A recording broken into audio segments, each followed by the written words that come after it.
bersama-sama kita membuka Alkitab kita di dalam Dua Raja-Raja. Dua Raja-Raja pasal yang kedua mulai ayat yang pertama. Dua Raja-Raja pasal yang kedua ayat pertama mulai. Menjelang saatnya Tuhan hendak menaikkan Elia ke surga dalam angin badai. Elia dan Elisa sedang berjalan dari Gilgal. Berkatalah Elia kepada Elisa, "Baiklah tinggal di sini, sebab Tuhan menyuruh aku ke Betel." Tetapi Elisa menjawab, "Demi Tuhan yang hidup dan demi hidupmu sendiri, sesungguhnya aku tidak akan meninggalkan engkau." Lalu pergilah mereka ke Betel. Pada waktu itu keluarlah rombongan nabi yang ada di Betel mendapatkan Elisa. Lalu berkatalah mereka kepadanya, "Sudahkah engkau tahu bahwa pada hari ini tuanmu akan diambil daripadamu oleh Tuhan, terangkat ke surga?" Jawabnya, "Aku juga tahu, diamlah." Berkatalah Elia kepadanya, "Hai Elisa, baiklah tinggal di sini, sebab Tuhan menyuruh aku ke Yeriko." Tetapi jawabnya, "Demi Tuhan yang hidup dan demi hidupmu sendiri, sesungguhnya aku tidak akan meninggalkan engkau." Lalu sampailah mereka di Yeriko. Pada waktu itu mendekatlah rombongan nabi yang ada di Yeriko kepada Elisa, serta berkata kepadanya, "Sudahkah engkau tahu bahwa pada hari ini tuanmu akan diambil daripadamu oleh Tuhan, terangkat ke surga?" Jawabnya, "Aku juga tahu, diamlah." Berkatalah Elia kepadanya, "Baiklah tinggal di sini, sebab Tuhan menyuruh aku ke sungai Yordan." Jawabnya, "Demi Tuhan yang hidup dan demi hidupmu sendiri, sesungguhnya aku tidak akan meninggalkan engkau." Lalu berjalanlah keduanya. 50 orang dari rombongan nabi itu ikut berjalan, tetapi mereka berdiri memandang dari jauh ketika keduanya berdiri di tepi sungai Yordan. Nah, kita berhenti sampai sini dulu. Tentunya firman ini cerita yang sangat spektakuler, ini sudah sering kita dengar. Tetapi mari kita pelajari kembali bahwa ada rencana Tuhan yang sebenarnya diperuntukkan kepada umatnya, tetapi tidak semua umat Tuhan mampu menerima apa yang Tuhan sediakan. Ingat bahwa Tuhan menyediakan keselamatan, tetapi tidak semua orang mampu atau mau menerima keselamatan itu. Tuhan menyediakan kesembuhan, tetapi tidak semua orang mampu atau mau menerima kesembuhan yang Tuhan sediakan. Tuhan merencanakan kelimpahan, tetapi tidak semua orang mampu dan mau menerima kelimpahan itu. Oleh karena itu, kita sungguh harus belajar akan kebenaran firman Tuhan, sehingga semua rencana yang Tuhan sediakan bagi kita itu mampu kita terima. Ya. Nah, mari kita lihat ayat per ayat. Menjelang saatnya Tuhan hendak menaikkan Elia ke surga dalam angin badai, Elia dan Elisa sedang berjalan dari Gilgal. Berkatalah Elia kepada Elisa, "Baiklah tinggal di sini, sebab Tuhan menyuruh aku ke Betel." Tetapi Elisa menjawab, "Demi Tuhan yang hidup dan demi hidupmu sendiri, sesungguhnya aku tidak akan meninggalkan engkau." Lalu pergilah mereka ke Betel.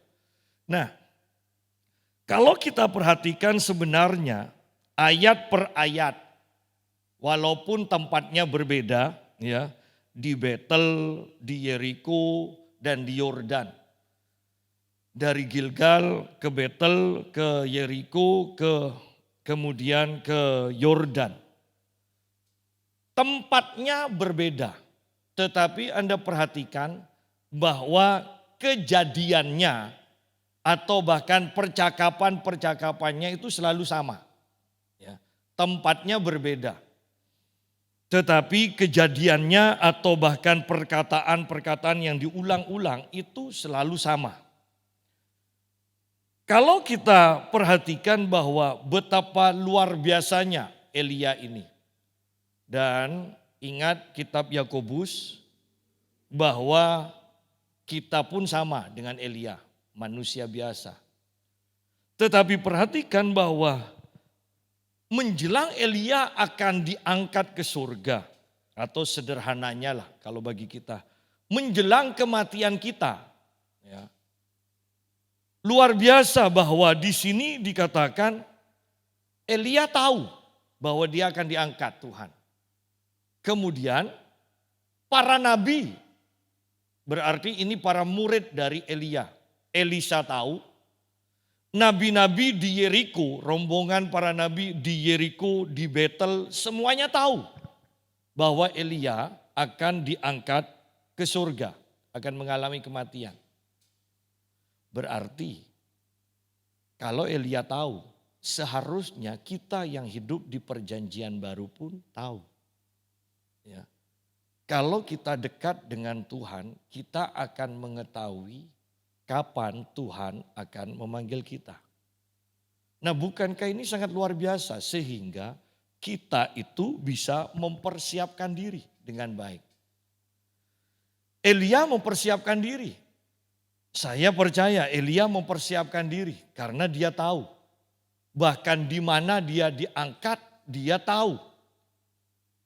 Tetapi yang luar biasanya adalah Elisa. Bahwa dia tahu dan dia punya rencana, dia punya keinginan. Oleh karena itu kita lihat bahwa banyak nabi tetapi mereka tidak punya rencana yang baik, mereka tidak punya keinginan, bahkan mereka tidak tahu apa yang mereka harus inginkan. Tetapi Elisa tahu. Coba Anda tanya kepada orang Kristen. Sebenarnya jadi orang Kristen mereka itu ingin apa? Paling juga secara umum aja. Supaya kalau mati masuk surga. Tetapi apa yang mereka inginkan selama di muka bumi ini. Apa yang akan mereka kerjakan. Mereka tidak tahu. Pasrah. Ya. Nah, rombongan para nabi yang kemungkinan besar di dalam setiap kotanya, di setiap tempat itu ada 50 orang di sini dikatakan. Mereka hanya hidup ya begitu-begitu saja. Tetapi ingat loh, ini rombongan nabi loh. Ini nabi. Ya. Bahkan nabi-nabi pun seringkali tidak tahu apa yang harus mereka lakukan dan apa yang mereka bisa dapatkan. Bukankah ini sangat mengejutkan? Kita lihat kembali. Berkatalah Elia kepada Elisa, baiklah tinggal di sini sebab Tuhan menyuruh aku ke Betel. Tetapi Elisa menjawab, demi Tuhan yang hidup dan demi hidupmu sendiri, sesungguhnya aku tidak akan meninggalkan engkau. Lalu pergilah mereka ke Betel. Nah, sidang jemaat perhatikan di sini bahwa Elisa selalu mengatakan begini, demi Tuhan yang hidup dan demi hidupmu sendiri. Demi Tuhan yang hidup dan demi Elia. Nah, ingat beberapa kejadian di dalam Alkitab, demi nama Tuhan dan demi Gideon. Dan beberapa lagi tokoh Alkitab pengikutnya mengatakan seperti itu. Demi nama Tuhan dan demi Gideon. Demi nama Tuhan, demi Yosua. Jadi seringkali orang-orang itu terlalu rohani. Saya hanya mau taat kepada Tuhan, tapi saya tidak mau taat dan tergantung pada manusia. Tidak bisa. Ya. Saya kenal seseorang yang punya karunia yang dahsyat. Dan saya sempat akrab. Sayangnya ketika saya nasihati karena dia tidak bergereja, saya nasihati. Kamu harus bergabung di sebuah gereja. Kamu harus tunduk pada otoritas. Kamu harus memberi perpuluhan. Dan dia katakan, tidak. Saya hanya tunduk kepada Tuhan. Saya disuruh Tuhan ke gereja mana saya pergi. Tetapi saya tidak mau tunduk pada pendeta manapun juga. Dan akhirnya karena beberapa kali saya nasihati tidak mau, saya mulai menjauh. Dan saya melihat teman-temannya dia pun mulai menjauh dari dia. Lihat di sini bawah. Bahkan kerohaniannya pun menjadi berantakan. Jadi lihat di sini bahwa tidak mungkin kita itu akan masuk atau bahkan menjadi warga negara kerajaan tanpa tahu tentang otoritas dan menundukkan diri pada otoritas. Dan kalau kita perhatikan di sini bahwa melalui cerita ini kita tahu bahwa orang itu lebih penting dari tempat. Orang lebih penting daripada tempat. Lihat, Gilgal itu sebuah tempat yang luar biasa. Tempat bersejarah di mana Musa sempat akan dibunuh oleh Tuhan. Kenapa? Karena dia tidak menyunatkan anaknya. Dan di Gilgal itu kemudian seluruh bangsa Israel bahkan disunat. Ya. Betel sudah jelas. Ini adalah artinya saja sudah rumah Tuhan. Yeriko tempat yang sangat dahsyat. Di mana Tuhan berkarya hanya dikelilingi tembok Yeriko bisa runtuh. Ya. Yordan tempat yang dahsyat juga. Di mana Yosua memimpin bangsa Israel dan ketika mereka akan menyerang Yeriko, mereka lewat Yordan, maka sungai di Yordan itu terbelah. Ya, ketika para imam masuk ke sungai Yordan, maka sungai itu terbelah. Ya, bahkan sempat membuat mezbah sebagai peringatan di tanah yang kering itu di Yordan.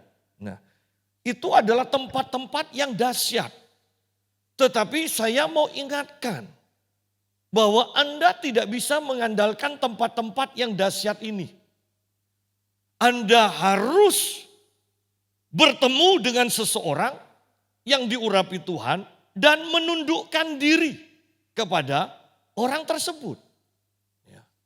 Bukan tempatnya, tetapi orangnya yang terlebih penting. Karena itu banyak kalau kita perhatikan orang-orang, misalnya dari Pamekasan ke Surabaya, kemudian cari gereja yang besar, ya kan? Tetapi jujur, ketika sudah bergabung atau beribadah di gereja yang besar, apakah mereka dapat sesuatu? Ketika fokusnya adalah tempat, maka kita tidak akan mengalami sesuatu atau menerima sesuatu. Tetapi ketika kita menundukkan diri pada seseorang atau bahkan sederhananya pada otoritas, maka di sana kita akan mendapatkan sesuatu yang sangat berharga.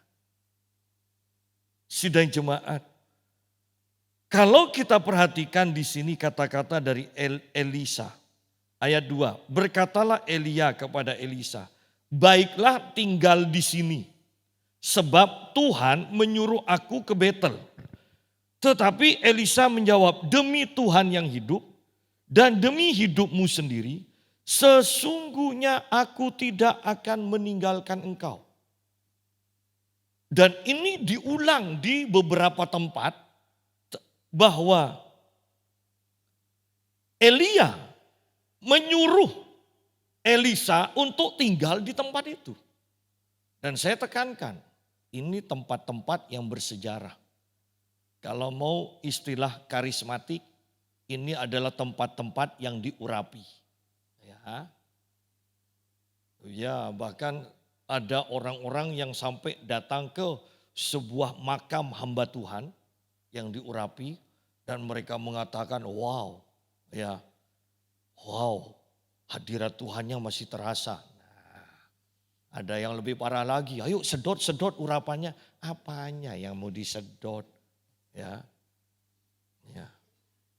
Sekarang banyak gereja berlomba-lomba. Di mimbarnya itu ada tabernakel. Mau yang kecil, mau yang agak besar, bahkan ada yang super besar. Ya.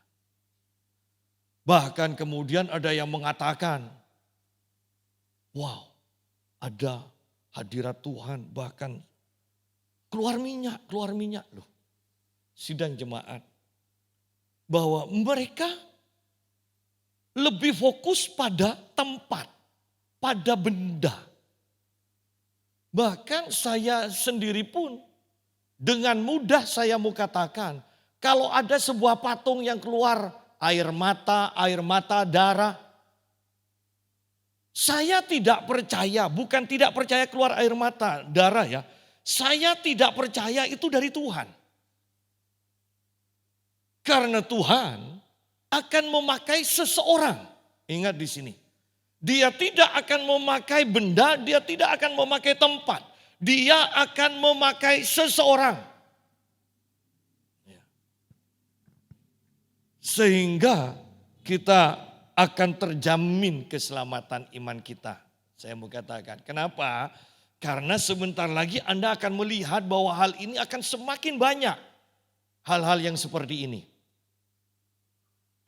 Loh, Anda tidak merasa aneh ketika bahkan anak-anak misalnya umur 10 tahun melihat, wow, dibawa ke surga, dibawa ke surga. Ya, kemudian Tuhan berpesan.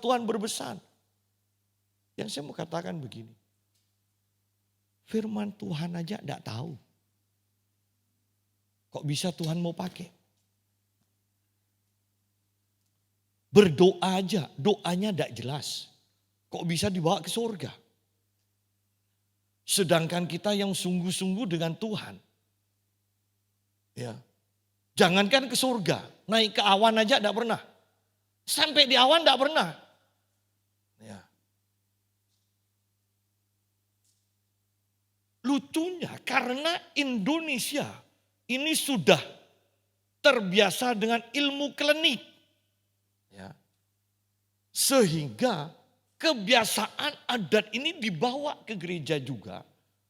Dan orang-orang yang anak kecil pernah dibawa ke surga. Istilahnya dibawa ke surga. Wow, itu diagung-agungkan. Sama dengan dukun yang punya batu dulu. Ya. Lu kan sebetulnya mirip kan? Mirip. Sidang jemaat, saya mau katakan begini. Dari awal sampai akhir, Tuhan tidak pernah pakai orang yang asal usulnya tidak jelas kerohaniannya. Tuhan tidak pernah menyuruh, mengutus seseorang yang kerohaniannya tidak jelas. Anda perhatikan di Alkitab. Ya. Bahkan bukankah pernah saya sampaikan bahwa ada seseorang di Jember yang anaknya katanya sering kali ke surga, dibawa ke surga. Ternyata ketika saya melayani pelepasan, dia manifest. Ada roh kematian yang mencengkram dia. Lalu yang membawa dia ke surga katanya, yang membawa dia ke surga itu siapa? Yang memberikan dia penglihatan-penglihatan siapa? Jadi di sini kita harus tahu kebenarannya. Nah, kembali kepada pembahasan kita. Perkataan dari Elia itu sangat luar biasa. Satu, dia mengatakan demi Tuhan yang hidup. Kedua, demi hidupmu sendiri, demi Elia, demi hamba Tuhan ini. Sesungguhnya aku tidak akan meninggalkan engkau. Bahwa kesetiaan itu sangat-sangat dipandang penting oleh Tuhan. Kalau Anda melihat dari perkataan ini dan perkataan ini diulang di setiap tempat, berarti kalimat ini penting loh. Tidak cukup setia kepada Tuhan, tetapi setia kepada hamba Tuhannya juga. Kemudian kesetiaan itu ditunjukkan dengan tidak meninggalkan, dikatakan. Anda perhatikan bahwa kesetiaan ini sekarang jarang ada. Oleh karena itu, bahwa kita menyadari bahwa kenapa kegerakan Tuhan belum terjadi secara besar-besaran. Karena Tuhan hanya bergerak kepada orang-orang yang hidupnya sudah terlatih untuk setia. Setia. Baik kepada pasangan hidupnya, baik kepada gereja di mana dia bernaung, baik kepada hamba Tuhan. Anda lihat di sini tidak ada roh pemberontakan sama sekali di dalam kehidupan Elisa.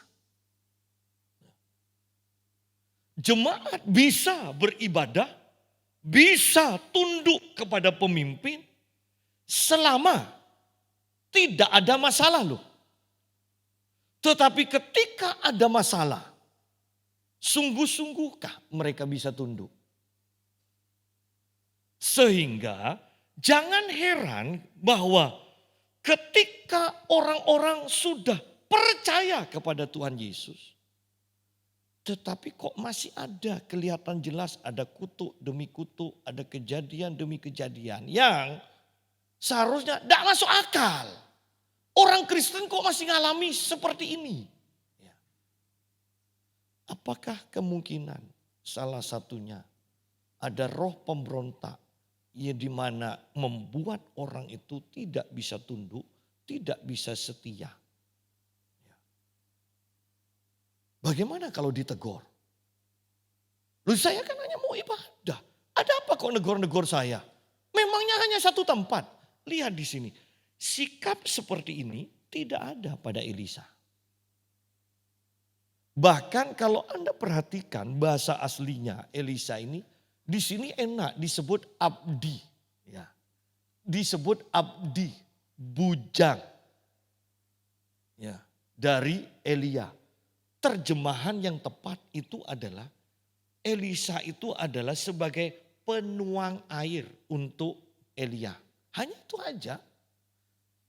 Menyiapkan air untuk cuci, bahkan menyiapkan air untuk dan dia membersihkan kaki dari Elia. Itu loh yang dilakukan. Oleh karena itu Anda perhatikan, selama Elia dipakai Tuhan, tidak pernah diceritakan Elisa membuat mujizat. Tidak ada. Bagaimana dengan pelayanan yang seperti itu kalau memang Elisa tidak setia? Anda bisa bayangkan Bapak GMM Mutu yang bersaksi 17 tahun beribadah di gereja di mana dia beribadah. Dan selama 17 tahun hanya satu kali dipersilakan untuk menyampaikan firman. Ya.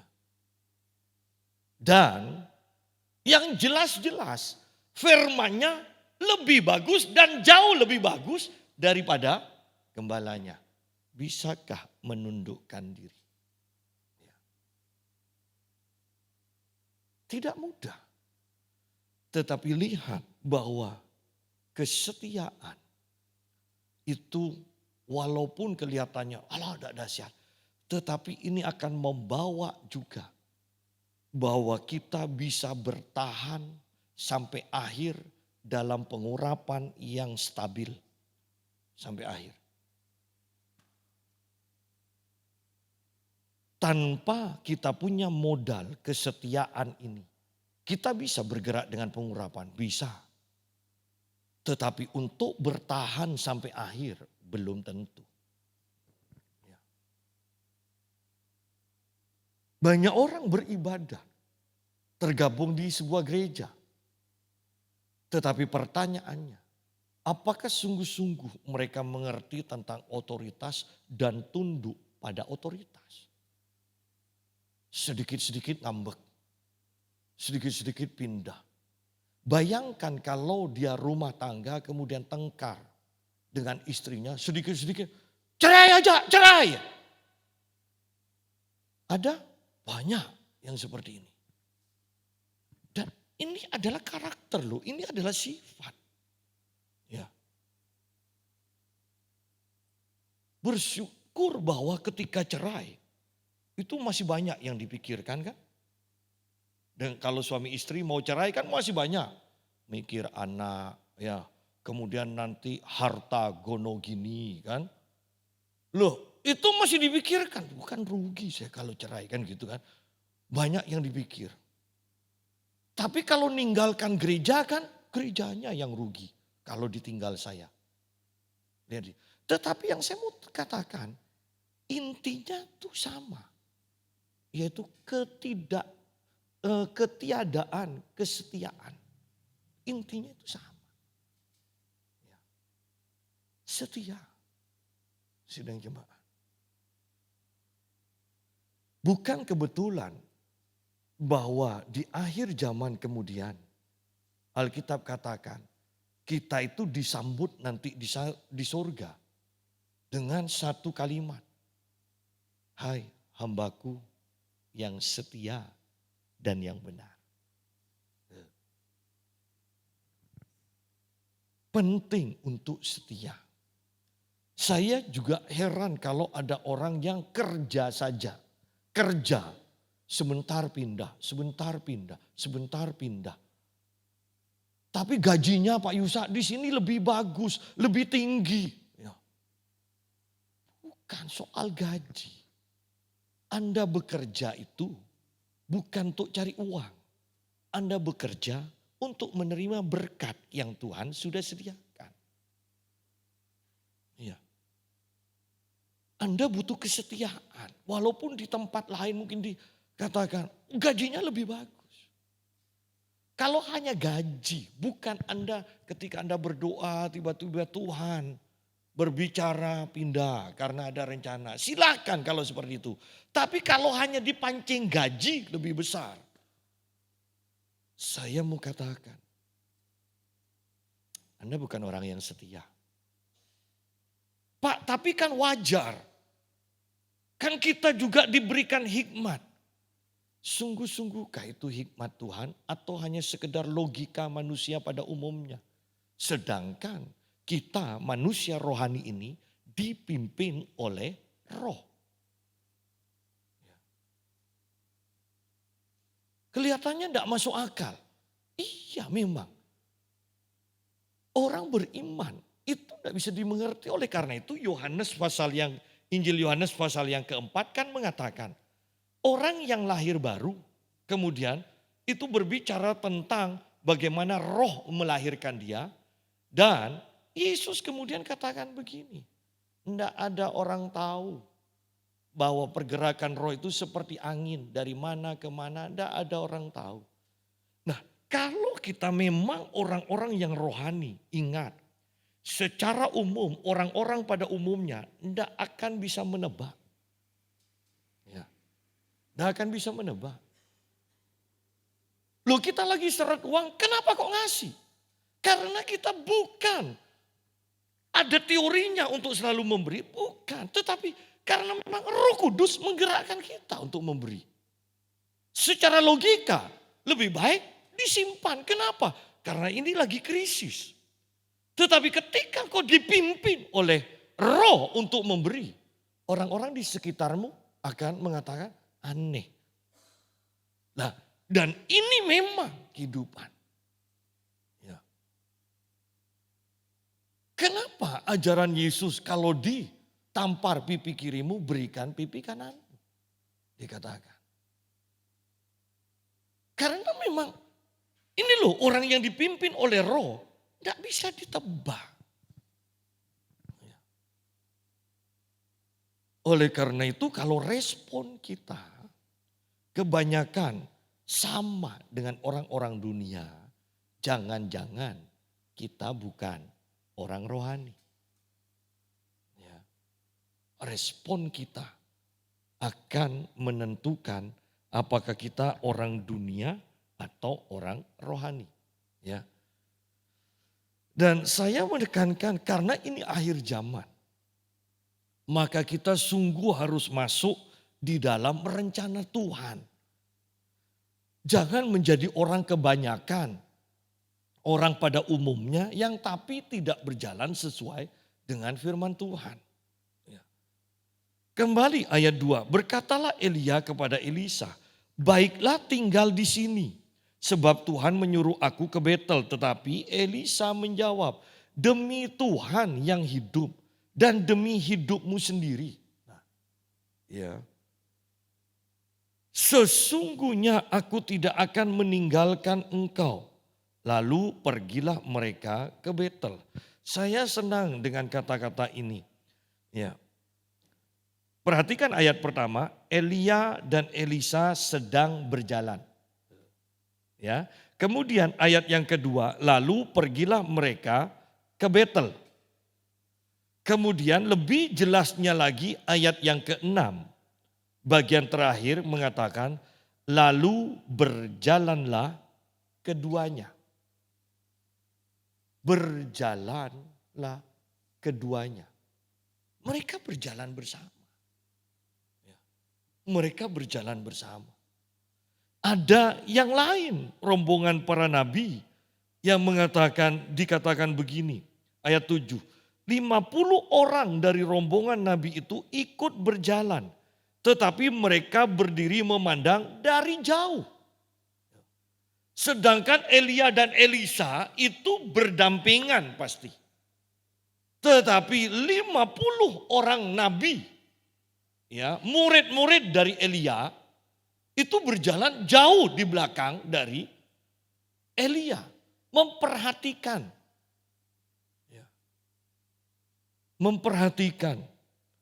Nah, saya menekankan begini. Jangan jadi pemerhati terus. Istilah wait and see. Ya, tunggu dan lihat.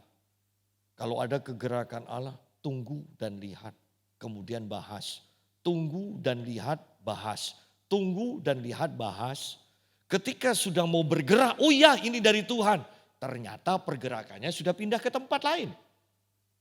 Kebanyakan kan yang seperti itu. Dan yang saya mau tekankan begini. Ketika Anda berhenti atau Anda tidak mengikuti atau terlambat untuk mengikuti pergerakan roh Allah ini, Anda akan mempunyai roh agamawi. Ini yang parah nantinya. Dan tidak bisa dilepaskan roh agamawi ini berkumpul bersama roh kepahitan. Karena ketika kita bergerak dengan roh Allah, maka selalu baru. Selalu baru. Kalau tidak selalu baru berarti ngendap. Anda bisa bayangkan, kalau tidak ada sesuatu yang baru akan ngendap. Yang lama ketumpuk lagi, ngendap lagi, ngendap lagi. Tetapi kalau baru kan mengalir terus.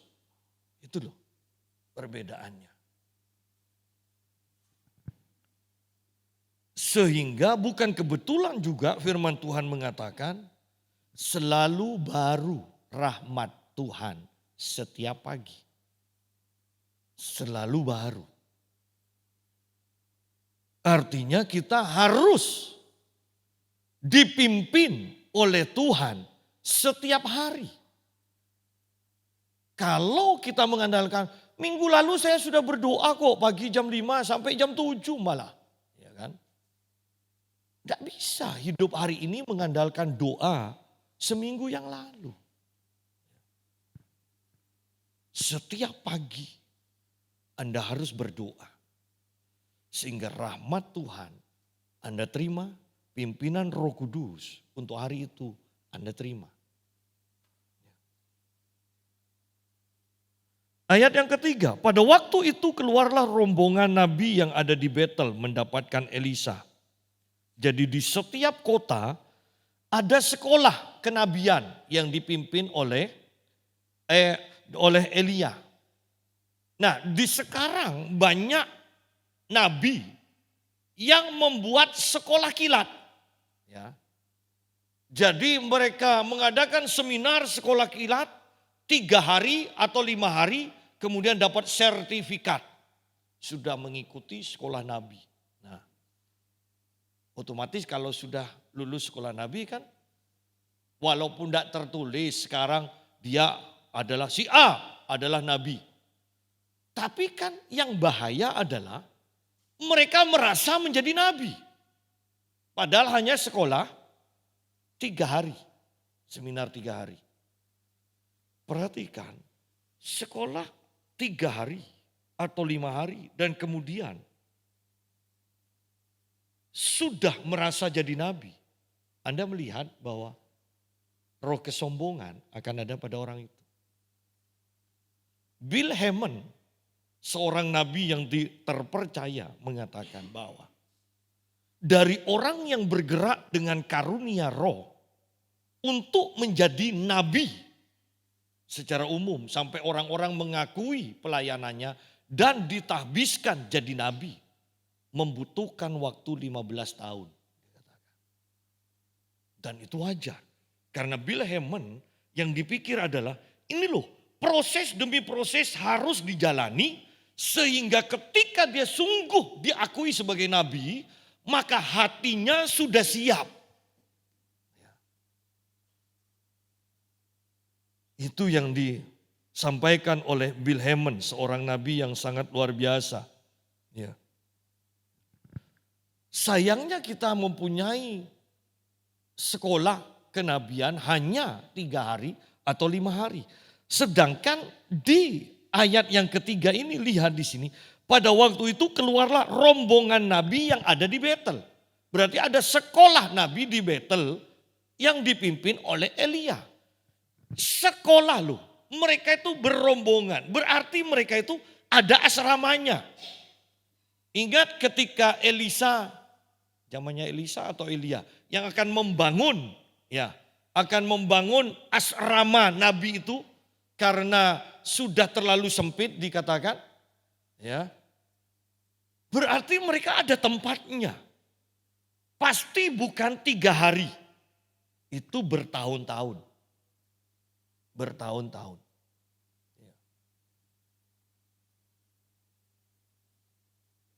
Dan bukan semua orang bisa masuk sekolah itu. Tetapi karena Elia sudah melihat, iya, ada urapan kenabian pada seseorang, kemudian supaya dia tidak menjadi nabi yang tidak terdidik, ya kan? Maka baru mereka itu masuk ke sekolah dari Elia, di sana diajar bagaimana menjadi nabi yang benar, bagaimana bernubuat yang benar, bagaimana sikap nabi dan semuanya diajar di sana. Bukan asal comot orang, semua orang, pokok orang Israel, ayo yang mau masuk jadi nabi. Bukan, di sana memang sudah ada urapannya atau karunia kenabiannya sudah ada. Nah, sekolah kenabian itu memoles. Sekarang salah kaprah. Sehingga banyak orang yang mengaku nabi, tetapi nubuatannya jelas-jelas. Kalau orang peka, ya, maka orang akan tahu, ya, bukan dari Tuhan. Bukan dari Tuhan. Bahwa nubuatan itu bisa dirasakan kok. Itu dibuat-buat atau memang dari Tuhan. Itu bisa dirasakan. Nah, mari kembali kepada pembacaan kita. Pada waktu itu keluarlah rombongan nabi yang ada di Betel mendapatkan Elisa, lalu berkatalah mereka kepadanya, "Sudahkah engkau tahu bahwa pada hari ini Tuanmu akan diambil daripadamu oleh Tuhan terangkat ke surga. Jawabnya, aku juga tahu, diamlah. Ya, aku juga tahu, diamlah. Ada rombongan nabi, murid-murid dari Elia, dan kemudian ada golongan kedua, yaitu Elisa. Rombongan nabi yang pertama ini sukanya bahas sesuatu. Nah, membahas sesuatu. Tetapi Elisa tidak. Elisa sukanya berdiam diri dan mengamati. Berdiam diri dan mengamati. Ingat Habakuk juga mengatakan tentang seorang pengintai. Pengintai itu berdiam diri dan mengamati. Mereka mengamati ketika ada pengantar pesan datang. Mereka harus tahu ini pesan dari musuh atau bukan. Ini pesan kemenangan atau pesan kekalahan. Dia mengamati. Dia tidak langsung ada pergerakan kemudian langsung lapor ada pergerakan. Tidak. Dia mengamati pesannya apa baru dia sampaikan. Ya. Nah, Elisa tahu. Elisa tipe pengintai. Dia mengamati. Dia berdiam diri. Dia mengamati. Bahkan kalau kita memang sungguh-sungguh dengan Tuhan. Bukankah tipe ini akan menjadi tipe kita semua? Mengamati, ya, berdiam diri dan mengamati. Karena ada tipe yang kedua. Yang memang itu bahkan di kalangan para nabi loh. Suka membahas. Kalau kurang jelas. Suka gosip tapi tidak ada hasil. Suka pada berita baru.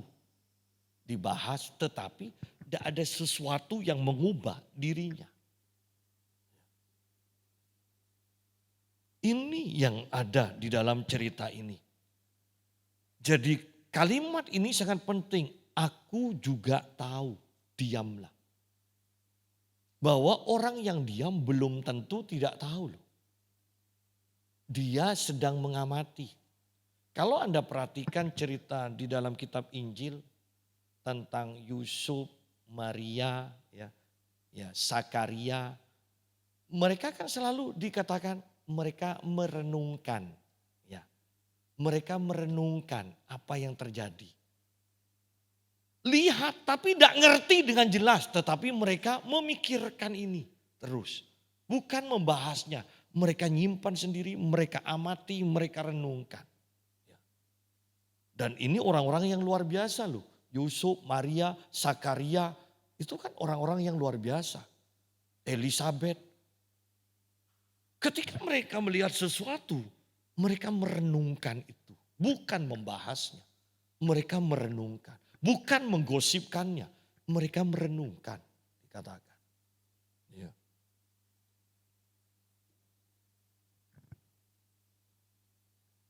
Kemudian kita lihat ayat yang ke-7 langsung loncat karena semuanya terjadi sama. Ya, jawaban Elisa tetap mau di Betel, mau di Yeriko, diam. Ya, diam. Aku juga tahu diam. Ayat yang ke-6 bagian akhir. Lalu berjalanlah keduanya. 50 orang dari rombongan Nabi itu ikut berjalan.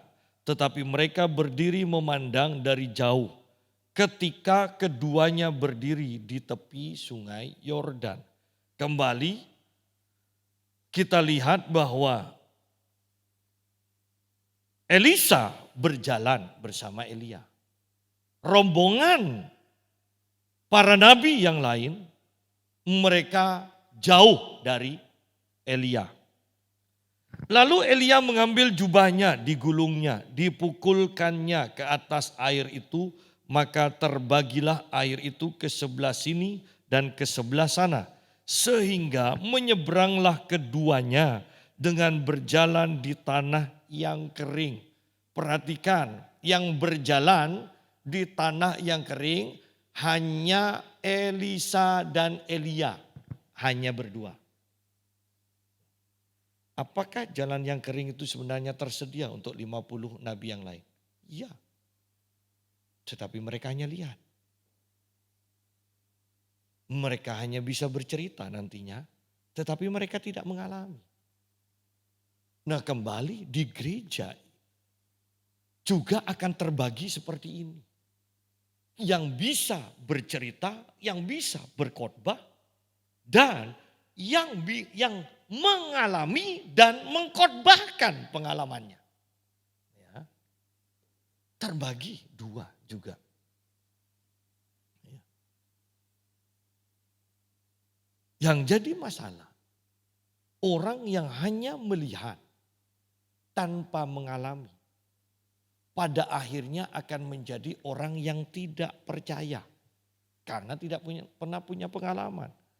Anda lihat nanti di akhir cerita bahwa ke-50 nabi ini mengatakan pada Elisa, mau saya carikan. Ya. Elia itu mungkin ada di lembah, mungkin ada di gunung. Siapa tahu diangkat oleh Tuhan kemudian dilemparkan sama Tuhan. Bahkan lihat dari perkataannya ini. Kalau kita tidak mempunyai pengalaman rohani, bahkan Tuhan yang baik bisa kita ragukan kebaikannya. Di sini Anda bisa bayangkan nabi yang punya pemikiran Tuhannya ini begitu tidak masuk akal. Masa nabi kesayangannya diangkat kemudian dilemparkan ke sebuah gunung. Mending kalau gunungnya juga ada jalan setapaknya untuk turun. Loh, kalau dari surga kan Elia kan tidak siap dengan tali kan. Itu kan sama aja dengan membunuh Elia secara perlahan. Kalau sampai dijatuhkan di puncak gunung dan Elia tidak bisa turun. Apalagi di lembah juga dilempar. Penyet dong. Ya. Kan tambah jauh jaraknya. Penyet. Loh, tetapi yang saya mau katakan begini. Bayangkan 50 nabi mempunyai pemikiran seperti ini tentang Allahnya. Bukankah banyak juga orang Kristen yang seperti ini? Tuhan membuat saya miskin supaya rendah hati. Padahal Yesus sendiri yang gambaran. Kalau mau lihat Allah yang sebenarnya, lihat Yesus. Yesus katakan, aku datang untuk memberikan hidup dan hidup yang berkelimpahan. Aku diberi sakit yang tidak bisa disembuhkan dokter supaya aku sungguh-sungguh menjadi orang yang suci, yang rendah hati, yang tidak bisa berbuat dosa. Siapa bilang Anda itu tidak bisa sembuh kemudian tidak bisa berbuat dosa? Mulut kita itu loh. Ya, bayangkan orang sakit sudah dilayani masih ngomel-ngomel, yang ngelayani yang dimarahi. Ya, apa itu tidak dosa? Lihat di sini. Dan mereka berpikir yang melakukan itu adalah Tuhan. Padahal urusan Tuhan adalah urusan menyembuhkan, bukan urusan memberi penyakit. Karena jelas ayatnya, aku datang untuk memberikan hidup yang berkelimpahan. Tetapi pencuri datang, iblis datang untuk mencuri, membunuh, dan membinasakan. Kan sebetulnya jelas seperti ini. Tetapi orang yang tidak punya pengalaman dengan Tuhan yang baik ini, nanti akan membuat doktrin sendiri, yang bahkan doktrinnya berlandaskan kepahitan, sehingga menuduh Allah yang bukan-bukan. Loh, ini kalau Anda perhatikan lucu loh. Ini nabi, bukan umat Tuhan biasa. Ini sekumpulan nabi. Bisa mempunyai gambaran Allah yang begitu kejamnya. Ya, ini nabi. Jangan salahkan umatnya kalau nabi-nabinya seperti ini. Seperti itu. Ayat yang ke-9. Dan sesudah mereka sampai di seberang, berkatalah Elia kepada Elisa, mintalah apa yang hendak kulakukan kepadamu sebelum aku terangkat daripadamu. Jawab Elisa, biarlah kiranya aku mendapat 2 bagian dari rohmu. Berkatalah Elia, yang kau minta itu adalah sukar, tetapi jika engkau dapat melihat aku terangkat daripadamu, akan terjadilah kepadamu seperti yang demikian. Dan jika tidak, tidak akan terjadi. Nah, lihat di sini bahwa Elia berani berkata kepada Elisa, mintalah apa yang hendak kulakukan kepadamu. Ya. Dan kemudian Elisa merespon dengan berani. Permintaannya permintaan yang luar biasa. Luar biasa beraninya. Ya. Biarlah kiranya aku mendapat 2 bagian dari rohmu. Kemudian Elia berkata, yang kau minta itu adalah sukar. Bayangkan ini, hanya kepada seorang nabi yaitu Elia. Elisa ketika disuruh mintalah, dan Elisa tanpa sungkan minta permintaan yang besar, minta permintaan yang sukar. Kata Elia mengatakan permintaanmu sukar. Bagaimana dengan umat Kristen? Yesus mengatakan, sesungguhnya aku berkata kepadamu, mintalah maka kamu akan diberi. Sayangnya orang Kristen kemudian kalau minta pasti, kalau tidak dikasih suruh tunggu atau bahkan tidak dikasih. Loh. Ya, kenapa bisa punya pendapat seperti itu? Karena dia tidak mengalami akan kebaikan Tuhan.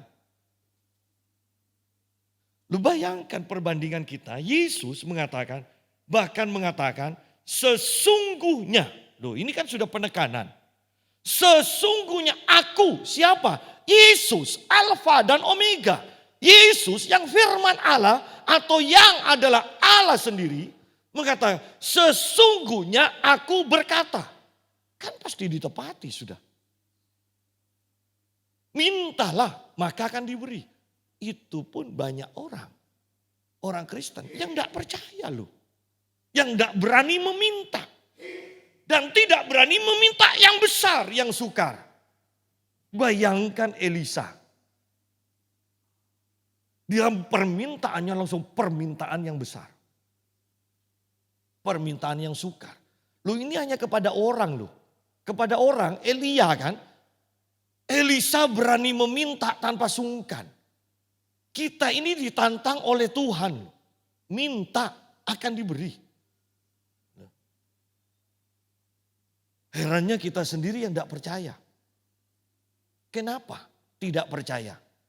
Perhatikan kalimat-kalimat yang kita sudah baca. Lalu berjalanlah keduanya. Berjalanlah keduanya.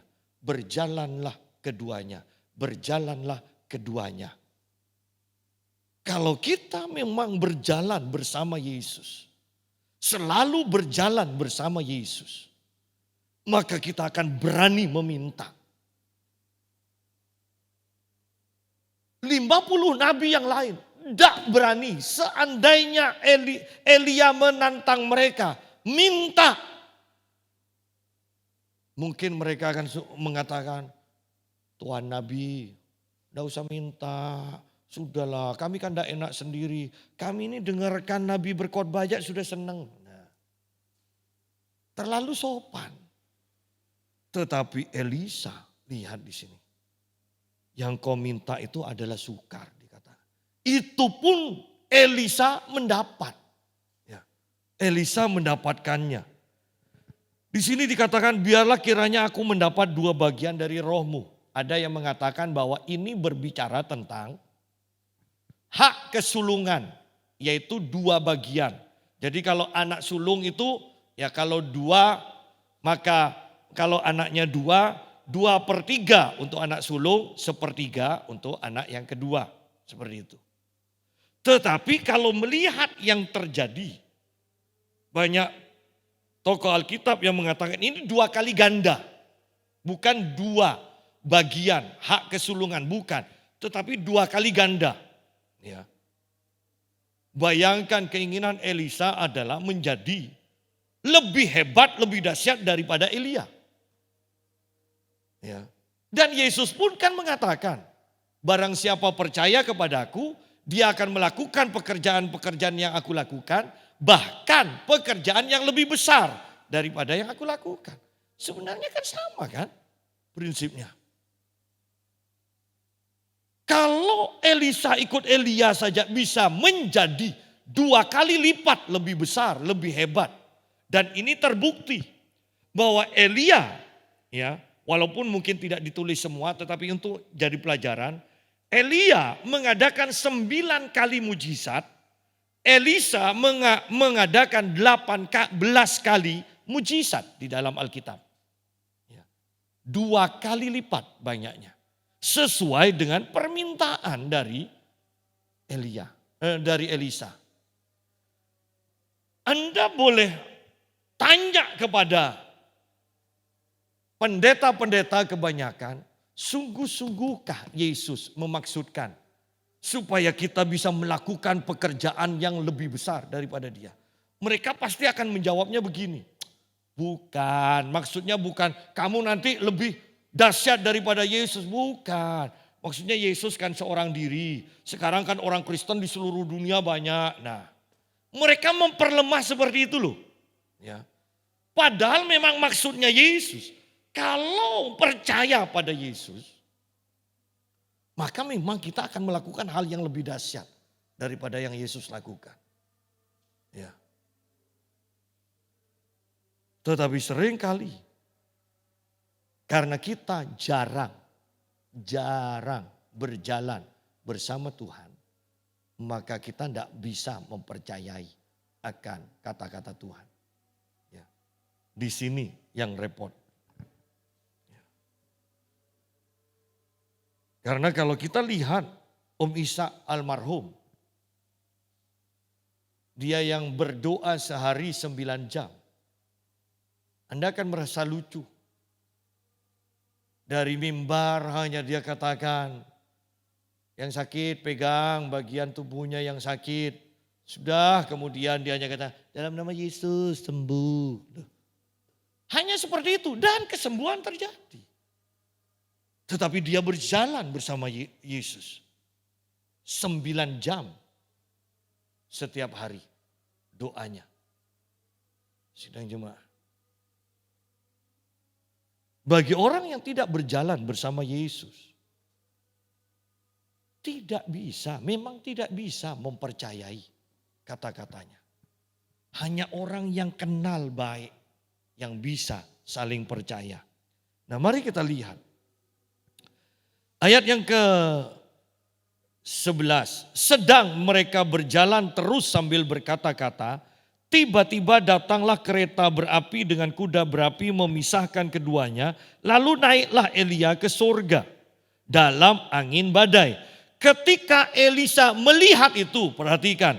Elisa melihat itu. Elia pernah mengatakan, tetapi jika engkau dapat melihat aku terangkat daripadamu, akan terjadilah kepadamu seperti yang demikian. Dan jika engkau tidak melihat aku, tidak akan terjadi.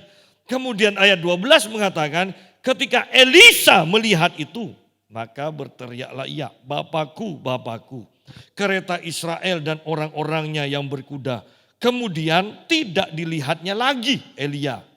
Lalu direnggutkannya pakaian dan dikoyakkannya menjadi 2 koyakan itu. Sesudah itu dipungutnya jubah Elia yang telah terjatuh, lalu ia berjalan hendak pulang dan berdiri di tepi sungai Yordan. Lihat bahwa Elisa, seperti yang saya katakan tadi, Elisa seseorang yang suka mengamati. Dan kebiasaan ini penting, menanti dan mengamati. Ketika Elia terangkat, maka Elisa yang seorang pengamat yang selalu menanti dan mengamati, dengan sikapnya ini dia berhasil mendapatkan pengurapan dari Elia. Seandainya Elisa orang yang sibuk terus, ya. Kadang orang sibuk bukan karena memang banyak pekerjaan loh. Memang orangnya sudah terbiasa sehingga walaupun tidak ada pekerjaan tetap sepertinya sibuk, ya. Menanti dan mengamati Elisa dengan kebiasaan seperti itu, ini kan pergerakannya cepat kan? Ketika Elia terangkat itu cepat loh. Itu bukan slow motion kan? Bukan. Itu cepat tiba-tiba hilang. Nah, ketika Elisa melihat itu dikatakan dia berteriak. Elisa melihat dan dia mendapat. Dia percaya dengan perkataan Elia. Ketika dia melihat, lihat di sini, ketika dia melihat Elia terangkat, langsung dia sobek jubahnya sendiri. Berarti dia itu sudah siap untuk memakai jubah, ya, jubah Elia.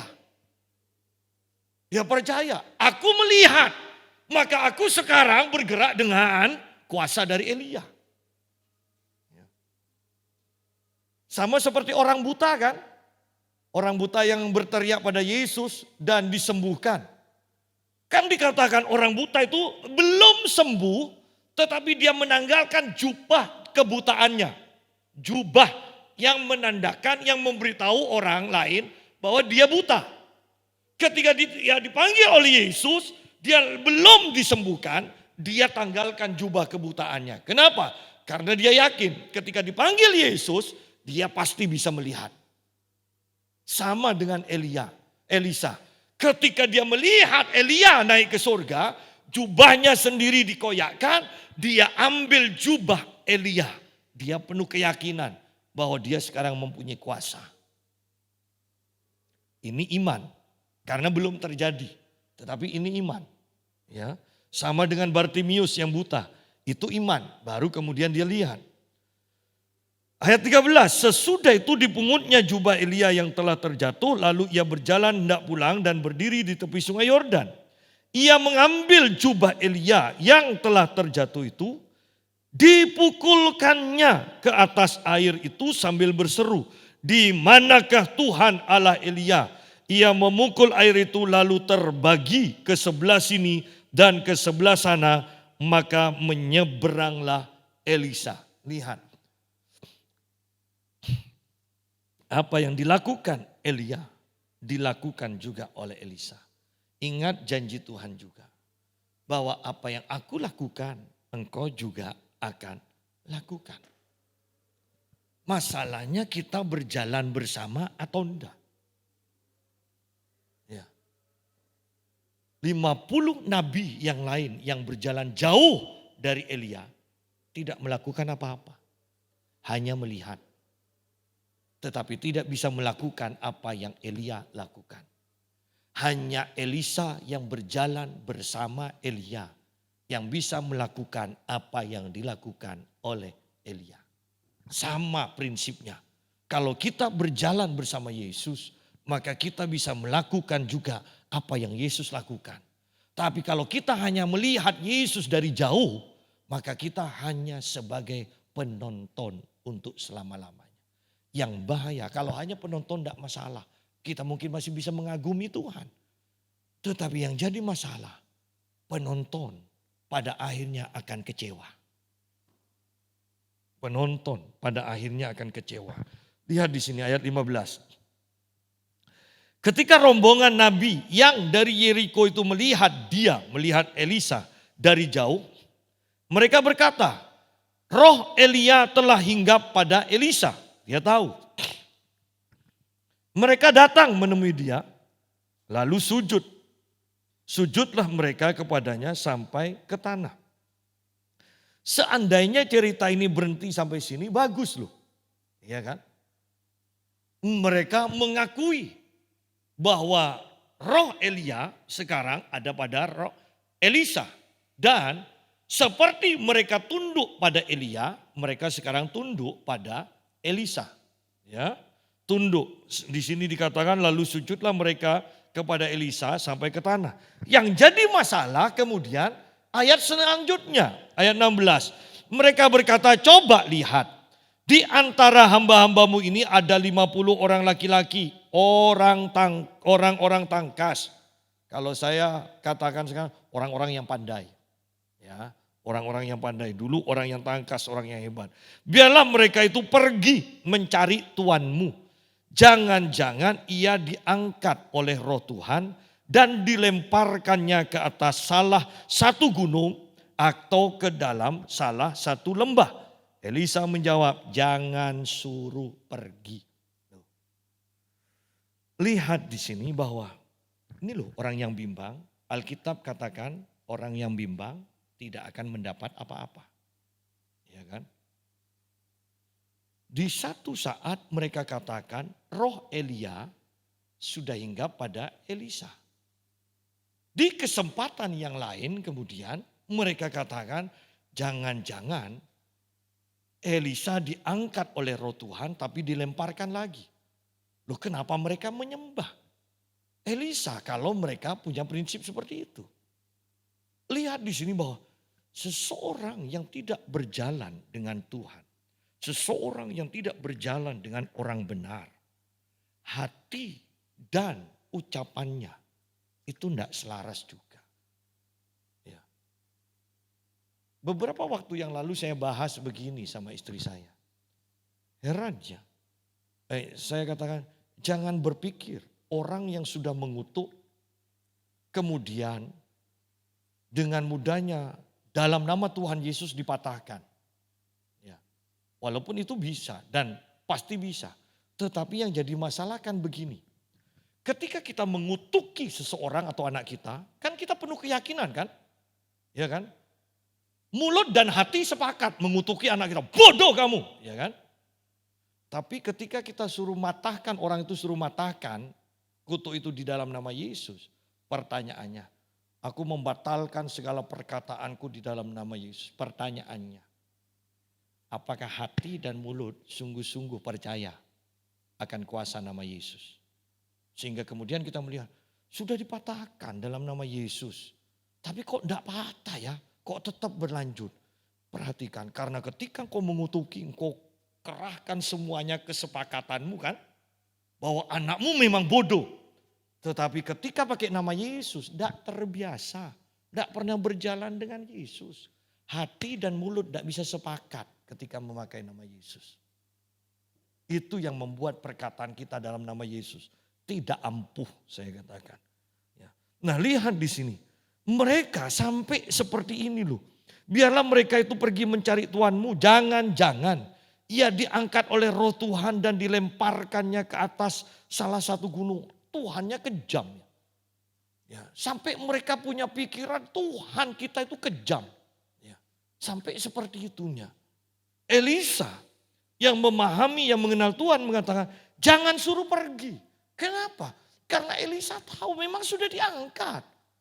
Kuasa Elia sudah ada padaku kok. Yang lainnya ragu. Tetapi ketika mereka mendesak-desak Elisa sampai memalukan. Loh kan, sampai memalukan, menyindir, mengata-ngatai.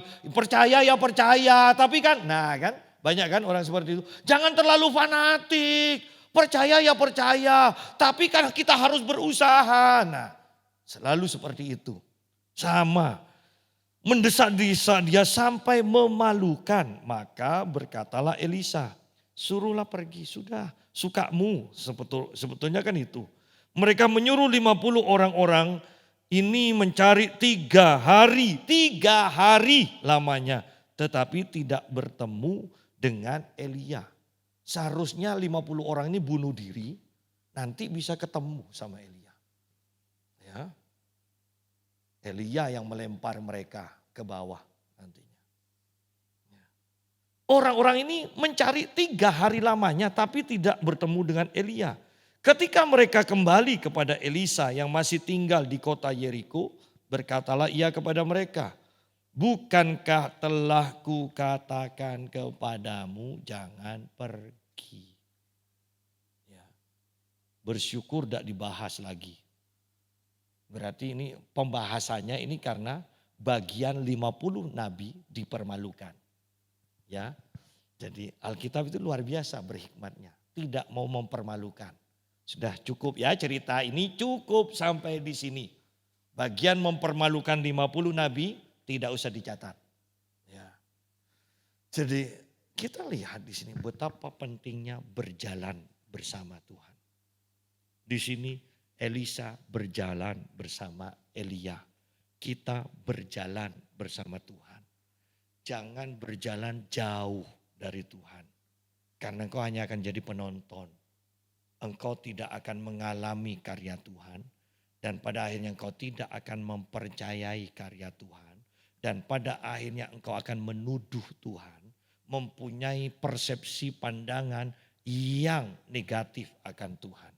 Padahal Tuhan baik dan selalu baik. Dia merencanakan yang baik dan dia bekerja sama dengan kita untuk mendatangkan kebaikan. Berjalanlah bersama Tuhan. Dan Tuhan katakan, apa yang aku lakukan, engkau juga akan melakukannya. 2 kali ganda Tuhan. Ya, engkau akan melakukan lebih besar daripada yang aku lakukan. Dan pada akhirnya Tuhan akan mengangkat kita semua ke surga. Tuhan memberkati.